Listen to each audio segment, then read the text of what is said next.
Hello viewers, আসসালামু আলাইকুম। Nilufa cooking and blog হাউসে আপনাদের সবাইকে অনেক অনেক স্বাগতম। চলে এসেছি নতুন আরো একটি রেসিপি নিয়ে। আর আমার আজকের পর্বে থাকবে ফেলে দেয়া এমন একটা জিনিস যা দিয়ে আমি মিষ্টিটা তৈরি করে নিয়েছি। আপনারা জানলে হয়তো অবাক হয়ে যাবেন। তবে এটা নতুন কিছু না, ইউটিউবে অনেক আপু ভাইয়ারা কিন্তু এটা আপলোড করে ফেলেছে। তো আমি নতুন করে বাসায় এবার ট্রাই করছি আর সেটাই আপনাদের সাথে শেয়ার করছি। যদিও বা আমি আগে একবার তৈরি করে দেখেছিলাম ভিডিও করার আগে। তো চলুন কথা না বাড়িয়ে চলে যাই মূল রেসিপিতে, কিভাবে করে এই রেসিপিটি আমি তৈরি করলাম। তো প্রথমে চুলায় একটা প্যান বসিয়ে আমি একটু গরম করে নিয়েছি। তারপর এখানে দিয়ে দিচ্ছি সেই জিনিসটা যেটা ফেলে দেওয়ার মতো বলেছিলাম। তো এখানে আমি 3.5 কাপ পরিমাণ মুড়ি নিয়ে নিয়েছি। আর এই মুড়িটা কিন্তু অনেকটাই নরম হয়ে গিয়েছিল, অর্থাৎ রোজার মাসে কিন্তু এই মুড়িটা আমি ভেজেছিলাম, হাতের ভাজা মুড়ি এটা। তো রোজায় যে অবশিষ্ট মুড়িগুলো ছিল সেই মুড়িগুলো একটু নরম হয়ে গিয়েছে, আর সেটা দিয়ে আমি কিন্তু এই মিষ্টিগুলো তৈরি করেছি। তো অনেকে আছে ইউটিউবে কিন্তু ভিডিওটি আপলোড করেছেন, অনেকে বিশ্বাস করতে চায় না যে মুড়ি দিয়ে এরকম মিষ্টি হয়। তো দেখতে পাচ্ছেন আমি 3-4 মিনিট একটু ভেজে নিয়েছি, আর মুড়িগুলো কিন্তু অনেকটা মুচমুচে হয়ে গেছে, যে হাতের সাহায্যে চাপ দিলেই কিন্তু একদম গুঁড়ি হয়ে যাচ্ছে। এই পর্যায়ে চুলা থেকে নামিয়ে ঠান্ডা করে আমি বেটে নেব। তো আপনারা চাইলে কিন্তু ব্লেন্ডারেও ব্লেন্ড করে নিতে পারেন, একদম মসৃণ হবে তাহলে। আর আমি কিন্তু পাটায় একটা বাটা দিয়ে নেব। তো অনেকেই বলেন কিন্তু মুড়ি দিয়ে মিষ্টি হয় না, তারা চাইলে কিন্তু আমার আজকের রেসিপিটা প্রথম হতে শেষ পর্যন্ত দেখবেন। ইনশাআল্লাহ বাসায় ট্রাই করলে কিন্তু আপনারা প্রথমবারেই সার্থক হবেন। তো তার জন্য কিন্তু প্রতিটা টিপস ফলো করতে হবে। কিছু টিপস আছে যেগুলো ফলো না করার জন্য কিন্তু আপনাদের মিষ্টিগুলো হয় না, আর এসে এসে বাজে কমেন্ট করে যান যে আসলে হয় না। তো দেখতে পাচ্ছেন মুড়িগুলো আমার গুঁড়ো করে নেওয়া হয়ে গেছে। আর এরকম ভাবে সবগুলো মুড়ি আমি গুঁড়ো করে নিয়েছি। দেখতেই পাচ্ছেন 3.5 কাপ মুড়িতে আমার কিন্তু 1 কাপ পরিমাণ গুঁড়ো হয়েছে। তো এই মুড়ির গুঁড়োটাকে একদম ফ্রেশ করার জন্য আমি একটু চেলে নেব। এর মধ্যে যে বড় বড় দানাগুলো আছে সেগুলো যাতে বের হয়ে যায়, আর ওগুলো যদি থাকে তাহলে কিন্তু মিষ্টিটা খুব বেশি ভালো আসবে না। তো চেলে নেওয়ার পরে দেখতে পাচ্ছেন কতগুলো অবশিষ্ট বের হয়েছে। তো এগুলাকে আমি ফেলে দেব। আর এদিকে গুঁড়োটাকে আমি রেখে দেবো এক সাইডে। আর যে ডোটা আমি তৈরি করে নেব তার জন্য চুলায় আমি প্যানে আগে থেকে দুধ বসিয়ে রেখেছিলাম। এখানে আমি প্রায় 250 মিলির মতো দুধ নিয়ে নিয়েছি। আর আমার যেটুকু মুড়ির গুঁড়োটা হয়েছে তার জন্য কিন্তু এই দুধটাই পারফেক্ট হবে। তো যখন দুধটা ফুটতে শুরু করেছে তখন এই পর্যায়ে মুড়িগুলো দিয়ে নেব। এখানে কিন্তু অতিরিক্ত কোনো কিছু ব্যবহার করা লাগবে না। তো চাইলে কিন্তু আপনারা 1 চামচ চিনি ব্যবহার করতে পারেন, আমি সেটাও কিন্তু ব্যবহার করিনি। খুবই সাধারণভাবে আজকের মিষ্টি রেসিপিটা আপনাদের সাথে শেয়ার করব ঘরে থাকা উপকরণ দিয়ে। তো ডোটা যত তাড়াতাড়ি তৈরি করে নিতে পারবেন তত কিন্তু ভালো হবে। আর ডোটা তৈরি করতে কিন্তু সময় বেশি লাগে না। তো দেখতেই পাচ্ছেন 2 মিনিটের মধ্যে কিন্তু ডোটা আমার তৈরি করে নেওয়া হয়ে গেছে। তো স্প্যাচুলার সাহায্যে আমি একটু চেপে চেপে ডোটাকে মসৃণ করে নিয়েছি, আর হাতে উঠিয়ে আপনাদের দেখিয়ে দিচ্ছি কতটা মসৃণ হয়েছে। তো ঠান্ডা করে নামিয়ে নিয়েছি একটা প্লেটের মাঝে, আর এখানে একটা ডিম ভেঙে ভালো করে ফেটিয়ে আমি ডিমটা দিয়ে নিয়েছি। তো যে যেরকম মুড়ি নেবেন সেই রকম কিন্তু ডিমের পরিমাণটাও বাড়িয়ে দিতে হবে। যদি 2 কাপ পরিমাণ নেন তাহলে কিন্তু অবশ্যই 2টা ডিম দিতে হবে। তো আমার কিন্তু একটা ডিমে এখানে হয়ে গেছে।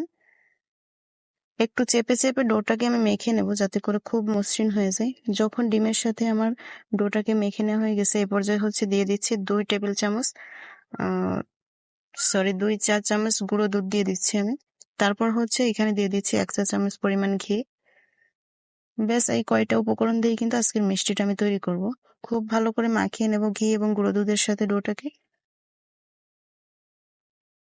যারা এই পর্যন্ত ভিডিওটি দেখছেন অবশ্যই ভিডিওতে কিন্তু একটি লাইক করে দিবেন। একটা ভিডিও তৈরি করতে গেলে কিন্তু অনেক বেশি কষ্ট হয়, যারা ভিডিওগুলো মেক করে তারাই জানে যে আসলে কতটা কষ্ট হয়।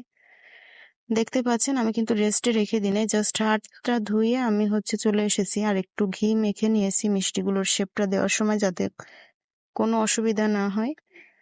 তো ঘিটা মেখে আমি কিছুটা পরিমাণ ডো হাতের মধ্যে নিয়ে নিয়েছি, আর এই মিষ্টিগুলো আমি ল্যাংচার শেপে তৈরি করব। আপনারা চাইলে কিন্তু গোল শেপেও তৈরি করতে পারেন। তো আমি সব ভিডিওতেই প্রায় বলে থাকি যে শেপের কারণে কিন্তু মিষ্টির স্বাদটা কম আর বেশি হয় না। জাস্ট দেখতে মানে কতটা ভালো লাগবে সেটা যার যার রুচি মতো আপনারা শেপ দিয়ে নেবেন। আপনাদের বোঝার সুবিধার্থে আমি আরো একটা বানিয়ে দেখাচ্ছি। তো মিষ্টিগুলো বানানোর সময় অবশ্যই খেয়াল রাখতে হবে যেন মিষ্টির গায়ে কোনো প্রকার ফাটল না থাকে।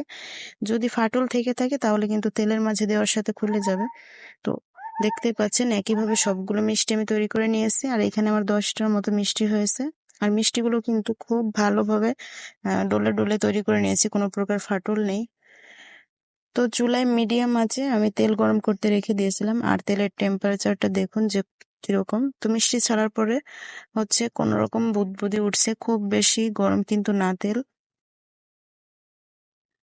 তো মিষ্টিগুলো দিয়ে আমি আলতো হাতে চামচের সাহায্যে উপর দিয়ে একটু তেল দিয়ে দিচ্ছি। আর প্রথম দিকে মিষ্টিগুলো কিন্তু একটু চামচের সাহায্যে প্যানের থেকে একটু ছাড়িয়ে দিতে হবে, যদি প্যানে লেগে যায়। আর যদি না লাগে তাহলে কিন্তু অসুবিধা নেই। দেখতেই পাচ্ছেন আমার সবগুলো মিষ্টি কিন্তু লেগে যায়নি, তো দু একটা আছে একটু লেগে গিয়েছে।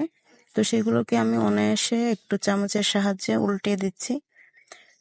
তো যারা হচ্ছে বলেন মিষ্টিগুলো থাকে না, তেলের মাঝে খুলে যায়, তাদের আরেকটা ভুল হয় যে মিষ্টিগুলো চেপে চেপে তৈরি করতে পারে না। এর জন্য আরেকটা আছে যে শক্ত কোনো চামচের সাহায্যে জোরে ধাক্কা দেয় বা নাড়াতে যায়, তখন কিন্তু ভেঙে যায়। তো আমার মিষ্টিগুলোও কিন্তু একটু ফেটে গিয়েছিল। তো আপনারা ভিডিওটি যদি পুরোটা দেখেন তাহলে অবশ্যই বুঝতে পারবেন আমি কি করেছিলাম যে তার জন্য পুরোটা খুলে যায়নি।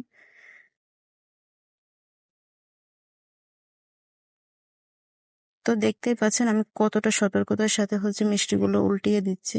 অবশ্যই এই টিপস গুলো ফলো করতে হবে, যে কোনো কাজ কিন্তু ধৈর্য সহকারে করতে হবে। আর দেখতেই পাচ্ছেন মিষ্টিগুলো কিন্তু ফুলে ফুলে ডাবল হয়ে গিয়েছে। তো অনেক আপুরা আছে মিষ্টির ভিডিওতে এসে কমেন্ট করে অন্যের ভিডিও কেটে কেটে, ক্লিপ কেটে কেটে নিয়ে এসে লাগানো হয়। যারা আমার ভিডিওর যে ব্যাকগ্রাউন্ডটা আছে সেটা খেয়াল করবেন, তারা অবশ্যই বুঝতে পারবেন যে আসলে ভিডিওটি আমার নাকি অন্য কারো। তো আশা করি আপনাদের কাছে ভিডিওটি ভালো লাগছে এবং ধৈর্য সহকারে দেখতে থাকুন। তো যখন মিষ্টিগুলো একটু শক্ত টাইপের হয়ে যাবে তখন কিন্তু ভালো করে নাড়াচাড়া করে দুই পাশেই কালার করে নিতে হবে।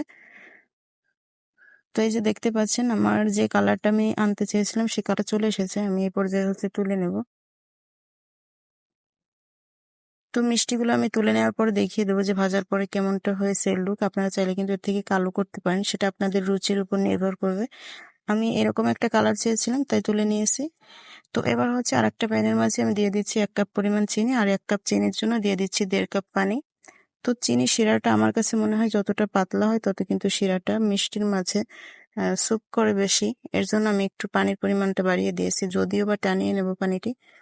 তো একটু জাল করতে করতে কিন্তু মিষ্টির মাঝে খুব ভালো করে শিরাটা পৌঁছে যাবে। তো যখন চিনিটা গলে গিয়েছে একটা এলাচ আমি থেতো করে নিয়েছি, থেতো করা এলাচটা দিয়ে দেবো ফ্লেভারের জন্য। আপনারা যারা এলাচের ফ্লেভার নিতে পারেন না তারা স্কিপ করবেন।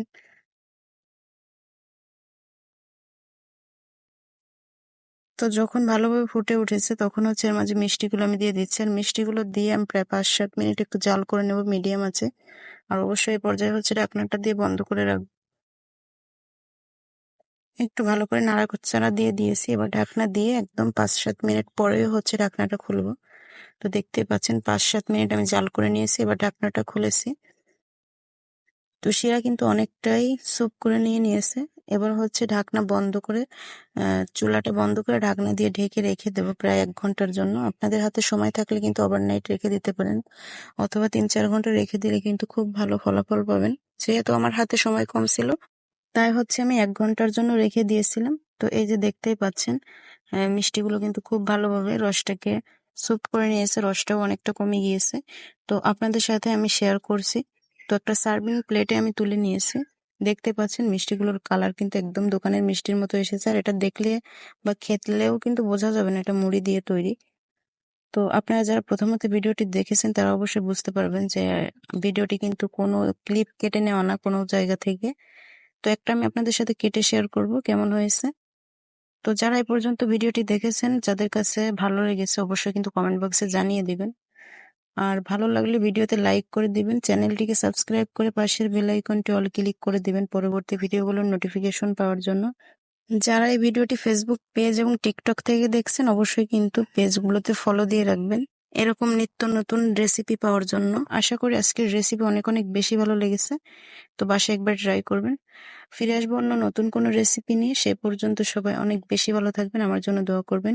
আল্লাহ হাফেজ।